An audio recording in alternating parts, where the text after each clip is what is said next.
ప్రభుత్వ పాఠశాలల్లో మౌలిక సదుపాయాలు కల్పించేందుకు వాటిని దత్తతకు ఇవ్వాలని విద్యాశాఖ మంత్రి నారా లోకేష్ వినూత్నంగా ఆలోచించారు.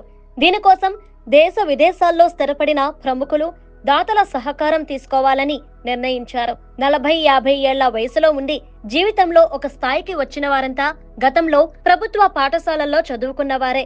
అలాంటి వారు తమ పాఠశాలలకు ఏదో ఒకటి చేయాలనే ఆలోచనలో ఉంటారు. అటువంటి వారికి అవకాశం కల్పించేందుకు లోకేష్ కొత్త ఆలోచన చేశారు. ఆసక్తి గలవారు తమ గ్రామాల్లోని స్కూళ్లను దత్తత తీసుకునేలా ఆయా స్కూళ్లకు అవసరమైన మౌలిక సదుపాయాలతో ప్రత్యేకమైన వెబ్సైట్ రూపొందించాలని అధికారుల్ని ఆదేశించారు. వీరితో పాటు జాతీయ స్థాయిలో మంచి పేరు తెచ్చుకున్న కార్పొరేట్ సంస్థల సహకారాన్ని కూడా తీసుకోవాలనుకుంటున్నారు.